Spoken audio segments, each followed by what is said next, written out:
নজর রাখবো পরবর্তী সংবাদে।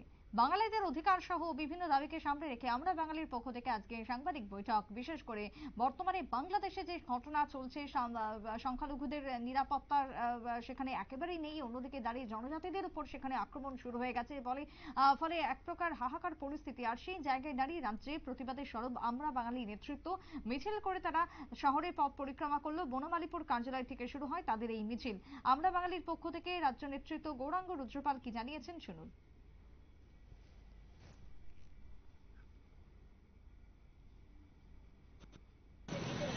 আমাদের আজকের এই যে মিছিল দুদিন ব্যাপী, গতকাল এবং আজ 21 এবং 22 সেপ্টেম্বর আমরা বাঙালি ত্রিপুরা রাজ্য কমিটির রাজ্য সম্মেলন এবং সেই সঙ্গে সাংগঠনিক নির্বাচন আজকে হলো।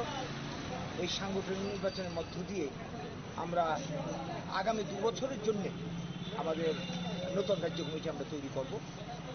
তো ত্রিপুরা রাজ্যে তথা ভারতবর্ষে বর্তমান যে রাজনৈতিক পরিস্থিতি, আমরা যারা বাঙালি অংশের মানুষ, যারা ভারতের ভূমিপুত্র বাঙালিরা, স্বাধীনতার রূপকার এবং ত্রিপুরা রাজ্যেরও ভূমিপুত্র, আজকে আমরা এই স্বাধীনতার পর থেকেই আমরা বিভিন্ন ক্ষেত্রে আমরা অধিকার থেকে বঞ্চিত হচ্ছি। স্বাধীনতার জাতীয় প্রতিশ্রুতি যেমন পূরণ করা হয়নি, অধিকন্তু বিভিন্ন আইনের মাধ্যমে ত্রিপুরা রাজ্যে জমি ফেরত আইনের মাধ্যমে ভূমির অধিকার আমাদের কেড়ে নেওয়া হয়েছে। জেলা পরিষদ আইনের মাধ্যমে ত্রিপুরা 3/4 জায়গা থেকে আমাদের ভূমির অধিকার, ব্যবসার অধিকার, চাকরি বাকরির সমস্ত অধিকার কেড়ে নেওয়া হয়েছে।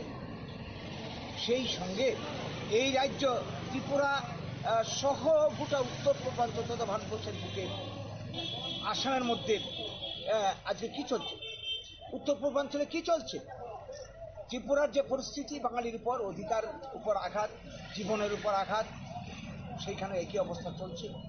আজকে আপনারা জানেন ত্রিপুরাতে 80 সালে গণহত্যা হয়, জুনের গণহত্যা, 83-তে হয় আসামের গণহত্যা, হাজার হাজার বাঙালি মারা গেছে।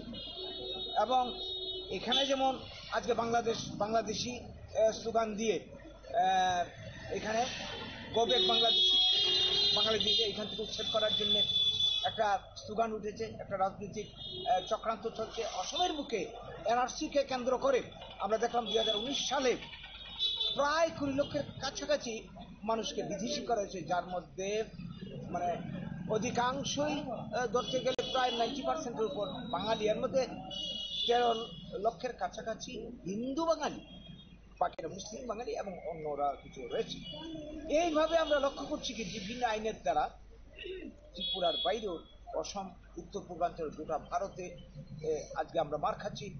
আমরা যে লক্ষ্য করি যে আজকে বাংলা যে পীঠস্থান, আমার পাশে আমাদের কেন্দ্রীয় সচিব দাদা রয়েছেন, উনি একটু বলবেন। খুদ পশ্চিমবাংলায় আজকে বাঙালির জায়গা নেই। আমরা বিহার, উড়িষ্যা, মধ্যপ্রদেশ, গুজরাট, দিল্লিতে আমরা মার খাচ্ছি, অথচ এই যে পশ্চিমবঙ্গ, সেখানে এসে ভারতবর্ষের সব শ্রেণীর মানুষ ব্যবসা বাণিজ্য করছে, জায়গা জমি কিনছে, বাড়িঘর করছে, খুব ভালোভাবে আছে।